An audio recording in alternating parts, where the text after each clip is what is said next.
Retour, notre ami Elric, le navigateur sur les mers du destin. C'est le second ouvrage consacré aux aventures du personnage, célèbre personnage de Michael Moorcock. Alors si vous aimez la fantasy, bah forcément c'est fait pour vous. C'est sorti chez Delirium et c'est signé Roy Thomas, ce scénario que vous connaissez vraisemblablement parce qu'il fut un rédacteur en chef avisé et un scénariste de talent chez Marvel. Et puis le dessin, Michael Gilbert et George Freeman sont les auteurs de ces planches qui sont d'une beauté stupéfiante.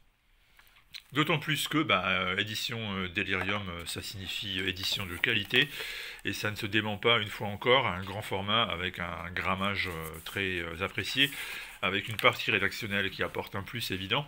Raison pour se consacrer à ce Elric, ce second album d'Elric. Alors, je vais vous en parler, mais c'est pas très simple, non pas parce que l'histoire est confuse, non pas parce que on n'y comprend rien, mais parce que c'est d'une telle richesse qu'en réalité, résumer Elric en quelques phrases ou formules toutes faites, c'est quasiment impossible.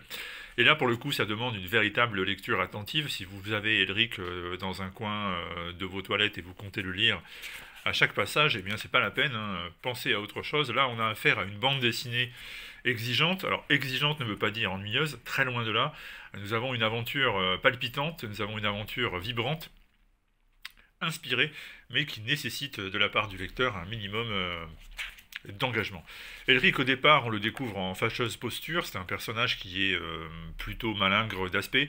Il tire ses pouvoirs également d'une drogue qu'il doit assumer régulièrement. Bref, on ne le trouve pas en énorme santé ni au top de sa forme au départ de cet album, d'autant plus qu'il vient de quitter la cité qui rêve. Il y a également abandonné celle qu'il aime, et il est sur les traces, mais sur les traces de quoi? Personne ne le sait vraiment. C'est d'ailleurs l'un des intérêts de cette série. C'est un personnage qui se cherche, un personnage qui à la fois est en recherche de généalogie, mais aussi tout simplement de sens. C'est un peu ça, la quête d'Elric, savoir ce que nous sommes vraiment, où nous allons. Et finalement, peu importe la destination finale, c'est le voyage qui compte, c'est les étapes qui comptent, et c'est ce que nous raconte Roy Thomas dans ce second ouvrage. Alors, on y retrouve aussi hein, tout ce qui fait l'intérêt de la fantasy, avec des personnages qui sont hors normes, avec des histoires de sorciers, avec les versions alternatives d'autres univers de Elric, qui va rencontrer donc des guerriers qui sont en fait des versions de lui-même, qui vont se faire appeler les 4 en un.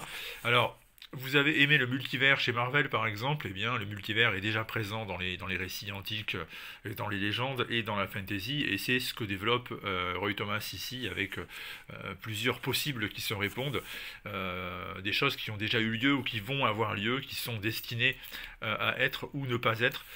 Tout cela se télescope, et c'est ce qui fait la beauté de la recherche d'Elric, qui traverse donc des terres qui à la fois existent et n'existent pas, ces terres lointaines sur lesquelles il va voguer à bord d'un navire fabuleux qui va le prendre à son bord. Donc, et c'est à bord de ce navire que Elric va s'en aller rencontrer, affronter des épreuves merveilleuses, à commencer par exemple par deux jumeaux qui sont en fait des constructions labyrinthiques phénoménales qu'il faut absolument détruire par le feu, et Elric et ses guerriers alliés, donc ces versions de lui, mais aussi des guerriers qui étaient déjà à bord de ce navire.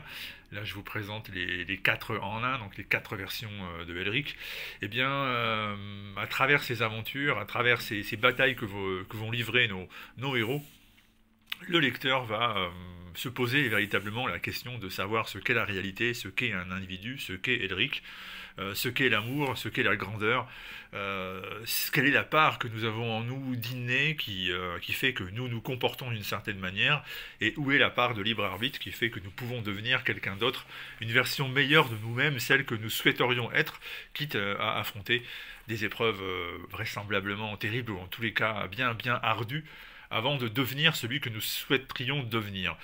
Tout ça, donc, c'est le thème de Elric, et comme vous le voyez depuis que je vous parle, c'est magnifiquement dessiné. Il y a un petit côté éthéré, poétique, et en même temps inquiétant. On sent bien à chaque vignette, à travers également des couleurs irisées qui sont proposées avec des jolis tons rosâtres, violacés.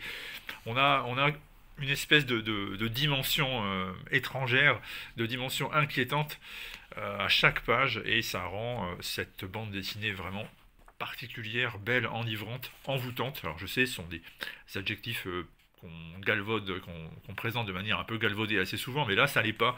Il y a vraiment quelque chose de magique qui se déploie au fil des pages dans cette aventure de Elric, la seconde disponible, donc je répète, chez Delirium. Alors si ça vous intéresse, eh bien je vous recommande fortement d'aller au moins jeter un œil, si vous avez l'occasion d'aller dans un comic shop ou tout simplement en librairie ces jours prochains. Feuilletez, regardez, laissez-vous inspirer par ce que vous voyez. Éventuellement cette vidéo vous aura peut-être donné quelques indices sur la beauté de ce qui vous attend. Ça s'appelle donc Elric sur les mers du destin, le navigateur sur les mers du destin, c'est le second volume, issu évidemment des romans de Michael Moorcock, la grande saga d'Elric, désormais au format comic book chez Delirium. Ce volume-là, il était jusque-là inédit, et on se demande d'ailleurs bien pourquoi. A très vite.